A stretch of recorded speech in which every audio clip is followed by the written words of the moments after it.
주대환 사회민주당 창당 준비위원장 다시 모셨습니다. 안녕하십니까? 예, 감사합니다. 창당 과정 어떻게 순조롭게 잘 진행이 되고 있는지요? 열심히 하고 있습니다. 어떤 절차를 밟아야 등록이 되는 거죠? 선관위에 들어가 봤더니 지금 창당 준비위원회 결성 신고까지는 돼 있는 걸로 확인했습니다. 네, 그렇습니다. 5개 광역시도당을 만들어야 되는데요. 네. 서울시당은 이미 지난주에 창당대회를 했습니다. 네. 그리고 내년 1월 9일 날 경기도당 창당대회를 할 예정이고요. 그럼 이제 3개 광역시 예, 그렇습니다. 대구, 광주, 인천 네. 이렇게 준비를 하고 있습니다. 선거에는 그러니까 내년 4월 총선에는 그러면은 후보자를 좀 내시는지요? 글쎄요, 그것은 아직은 뭐 장담할 수는 없습니다. 네, 없고요. 여하튼 최대한 열심히 준비한다는 입장입니다. 30대 때도 정당을 하나 또 만드시고. 예, 제가 한국노동당 창당준비위원장을 38살에 했는데요. 네. 지금 이 사회민주당 창당준비위원장도 네. 38살 정도 되는 청년이 해야 될 일을 제가 그런 청년을 아직 만나지 못했어요. 제가 30대로 다시 청춘 회복하신 겁니다. 예, 그렇게 생각하겠습니다. 네. 사회민주당이 말하자면은 정책으로 내건 것 중에 가장 좀 중요하다. 이 점이 국민에게 꼭 알려졌으면 좋겠다 하는 점이 있다면 네, 가장 중요한 게 있습니다. 가장 중요한 것이요. 지금 우리나라는 불평등이 심해지고 있습니다. 네. 그건 뭐 누구나 말씀하시는 거고, 심지어는 이제 흔히 말하는 보수적인 입장의 연구소, 낙성대 연구소의 김낭영 교수도 얘기를 하고 있는 겁니다. 네, 그런데 그건 누구나 이제 인정하는 겁니다만, 특히 이 다른 나라와 비교했을 때 굉장히 재미있는 불평등 현상이 나타나고 있습니다. 어떤 겁니까? 상위 10%가 차지하는 비율이 소득에서 차지하는 비율이 너무 높은 거예요. 45%를 이미 넘어섰습니다. 그렇다면 나머지 90%의 이 국민들은 55%를 갖고 나눠 먹어야 된다는 얘기거든요. 그 통계 수치를 보면은 미국보다는 그래도 부가 좀 고르게 분배됩니다만 유럽 기준으로 하면은 좀 상하위가 많이 벌어진 거고요. 예, 그렇습니다. 이게 왜 그러냐면은 우리나라는 원래 유럽 나라들보다 훨씬 평등한 나라였습니다. 80년대까지만 하더라도 물론 5, 60년대는 더 평등했고요. 경제 성장하면서 조금 이렇게 이 빈부격차가 나타났지만 그래도 굉장히 평등한 나라였습니다. 그런데 지금 최근에 와서 아주 빠른 속도로 이 빈부격차가 심해져서 유럽보다 이제 더 심해져 버렸단 말입니다. 그런데 이 상위 10%가 미국 같은 데서는 상위 1%가 또 차지하는 비율이 굉장히 높습니다. 어마어마하죠. 그거는 이제 슈퍼 리치들이죠. 그런데 사실은 우리나라에서는 그 비율보다도 상위 그 1% 밑에 있는 9%가 차지하는 비율이 굉장히 높습니다. 이거는 세계적으로 높은, 세계에서 거의 우리나라에서 1위입니다. 이게 뭘 말하느냐? 상위 10%에 해당되는 분들이 바로 민주노총 조합원들입니다. 정교조 조합원들이고 공무원들입니다. 공무원 노조 조합원들입니다. 공무원, 교사, 공기업 직원들 그리고 또 당연히 대기업의 정규직들입니다. 이분들이 민주노총이나 정교조다 해서 야권의 주류 지지 기반이 되어 있습니다. 그래서 많은 사람들이 야당은 상위 10%를 대변하고 있고 여당은 상위 1%를 대변하고 있다. 이렇게 참 비판하기도 합니다. 그러니까 야당이 서민정당이라고 주장하는데 지금 사회민주당 입장으로 보면 그게 아니다. 예, 바로 이것이 정말 심각한 문제입니다. 그래서 민주노총 정교조도 이미 기득권 세력이다 이 말씀이신 거죠? 이게 심각한 문제입니다. 민주노총 한상균 위원장이 조계사에서 나올 때 비정규직 철폐라고 이 머리띠를 두르고 나왔습니다. 굉장히 그 훌륭한 이제 이 슬로건이죠. 그런데 비정규직 철폐라는 이 슬로건은 민주노총에서 굉장히 안 되는 겁니까? 굉장히 이게 재미있는 이야기인데요.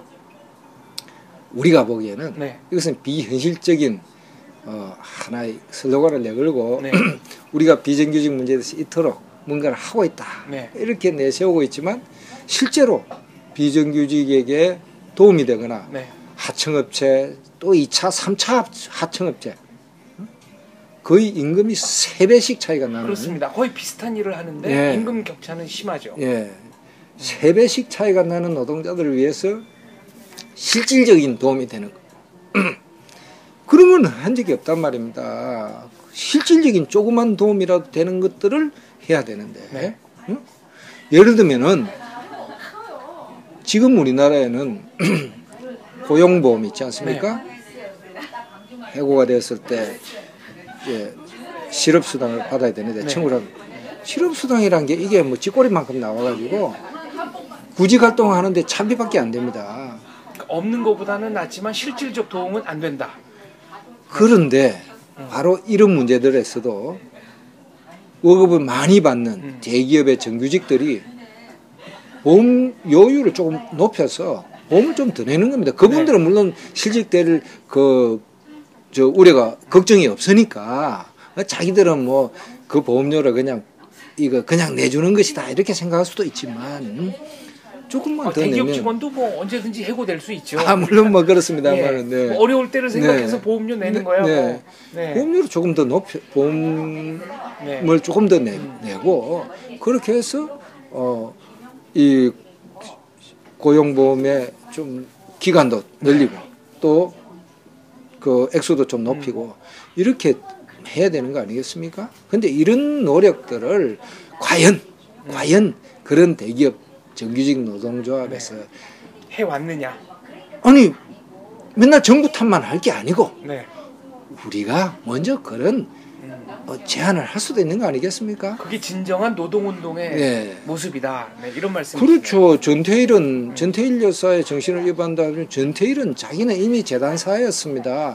조금만 더 기술을 배우면 먹고 살만한 그 입장이 되었다고요. 그런데 시다들의 그 소녀 시다들의 일하는 모습을 보고서 그들을 위해서 자기 몸을 바쳐서 헌신한 거거든요. 자기보다 약자를 같이 가자라고 손을 잡고 하는 그것이 노동운동입니다. 그런데 지금 노동운동은 쥐 밥그릇만 챙기고 있단 말이에요. 오히려 강자한테. 바로 그 때문에 국민들의 지지가 떠난 겁니다. 20년 전, 30년 전에만 해도 노동운동이 국민들 굉장히 지지를 많이 받았습니다. 암묵적 지지를 많이 받았죠. 많이 받았습니다. 그때는 뭐 이렇게 뭐 파업 무슨 뭐 이렇게 대단하게 안 해도 옆 공장에서 이 노동운동이 일어나면은 노동조합 활동이 일어나면은 우리 공장에도 우리 사장님이 갑자기 좀 더 뭔가 잘해줄 게 없나 하고 우리를 대하는 태도도 달라지고 하기 때문에 지지를 보냈던 거예요. 그런데 지금은 하청업체 노동자들 입장에서 바라보면은 대기업 정규직 내보다 월급 3배나 받는 친구들이 더 내놔라고 파업하고 또 그렇게 해서 만약 거기서 임금 인상하면 그게 결국은 하청 단가를 더 낮춰가지고 우리 회사 우리 임금을 더 깎아먹는데 누가 그걸 지지하겠습니까? 저는 이런 노동운동을 하루빨리 이걸 바꿔야 됩니다. 이전에 잠깐 말씀하셨습니다마는 사회민주당은 대한민국의 지난 60년 동안의 성취에 대해서 나름대로 긍정적으로 평가할 부분이 많다고 하셨습니다. 어떤 점입니까? 아니 그건 뭐 사실은 지나간 성취에 대해서 누가 부정하겠습니까? 다 하죠. 근데 대한민국은 태어나지 말았어야 할 나라라는 말씀을 하시는 분도 간혹 계시니까. 아니 그런데 그런 차원에서 제가 그러니까 그런 분들이 말이에요. 이게 전부 그 생각이 뒤죽박죽이 되어 있습니다. 그래서 뭐 인정하지만 또 뭐 어쩌고 이렇게 뭐 앞뒤가 안 맞는 얘기를 하시는데요. 사실은 저희가 보기에는 이 대한민국은 굉장히 훌륭한 유전자를 갖고 태어났기 때문에 이렇게 발전했습니다. 그 훌륭한 유전자란 뭐냐? 물론 보수 진영 분들은 자유 대한민국이었기 때문에 네. 자유가 있었기 때문에 이렇게 됐다라고 말씀하시겠지만 네. 저희가 보기에는 평등한 나라였기 때문에 이렇게 발전했다고 봅니다. 평등한 나라였기 때문에 우선 정근대적인 신분 질서의 이 흔적이 이렇게 말끔히 없어진 나라가 대한민국 말고 있습니까? 없습니다. 구대륙에서는 없습니다. 신대륙에나 있죠. 지금 유럽에는 뭐 신분제가 사실 남아 있는 거나 마찬가지고요. 영국 같은데 뭐 제가 안 가봤습니다만 세습 귀족들이 있습니다. 왕도 있고요. 네. 그렇지 않습니까? 왕족, 귀족 다 있고. 그래서 어떤 분들은 6.25 동란이 네. 위장된 축복이라는 말씀을 하시는 분도 계시더군요. 물론 그렇죠. 신분제 유습이 싹 사라졌다는 그렇죠. 면에서요. 인구의 네. 10분의 1이 죽고 다치는 그 희생이 네. 희생을 치렀습니다만 그뿐만 아니고 우리가 농지개혁을 했습니다. 네. 예, 농지개혁, 대한민국 농지개혁 세계사의 유례가 없는 성공적인 농지개혁이었습니다. 지금 농지개혁이라는 건 이승만 박사의 그 토지개혁을 네, 말씀하시는 거군요. 그렇습니다. 그걸 굉장히 높이 평가하시는 거예요. 그건 뭐 우리가 정확하게 이야기하면은 60년대 초반까지 그러니까 50년대 말까지만 하더라도 유엔에서 조사한 바에 따르면 대한민국이 전 세계 모든 나라 중에서 토지의 이 소유 상황이 평등 지수가 가장 높았다 이겁니다. 예? 그건 뭐 객관적인 지표로서 다 나와 있는 거고요. 대성공이었죠.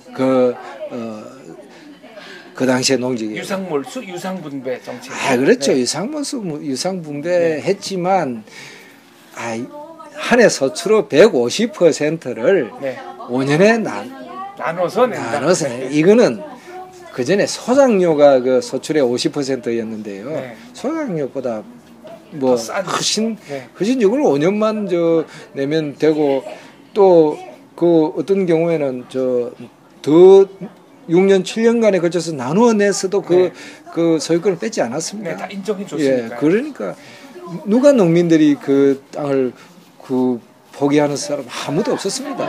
분배받은 토지 그걸 전부 해서 거기서 열심히 일해서 자식들 먹여 살리고 또 형편이 닿는 대로 돼지 기르고 소 길러 가지고 자식들 학교 보냈습니다. 그 대한민국 기적의 출발점이죠. 네. 그것을 긍정적으로 평가하고 우리 대한민국은 2차 대전 후에 인류의 역사가 이 진보적인 방향으로 이렇게 올 때 태어난 좋은 시대에 태어난 좋은 나라였다. 아니 며칠 전에 사우디에서 여성들이 처음으로 투표했습니다. 네. 그것도 뭐 히잡으로 얼굴 가리고. 그런데요. 우리나라는 48년도에 재헌의회 때 여성 참정권을 보장했죠. 여성 투표권이 주어졌습니다. 이미 48년도에 일본이 47년도였습니다. 프랑스가 45년도였습니다. 그러니까 선진국과 차이 안 납니다. 우리나라가 늦은 나라가 아니었습니다. 우리나라는 물론 그런 모든 것들은 인류 문명의 발전에 그 혜택을 우리가 본 거지만요. 어쨌건 그런 점에서 운이 좋았다. 또 그 선진적인 제도들을 우리가 받아들였다. 그러고 보니까 손턴 와일더라는 유명한 미국의 희곡 작가가 있는데요. 아우어 타운, 우리 읍내라는 작품이 유명하죠. 거기 보면은 남성들은 투표를 하고 여성들은 간접적으로 투표한다라는 대사가 나옵니다. 그러니까 그때는 여성 참정권이 미국에서조차 없었던 거죠. 미국이 아마 27년인가요? 그게 20년대 초중반에 쓰여진 희곡으로 제가 기억합니다. 그러니까요. 대한민국은 여성 참정권에 관한은 굉장히 세계적으로 빨리 인정을 한 나라는 그렇다고 봐야 될 것 같습니다. 그러니까 결코 늦지는 않았다. 선진국에 비해서. 그래서 이 모든 것들이 돌이켜보면 참 우리나라가 많은 면에서 축복받은 나라다.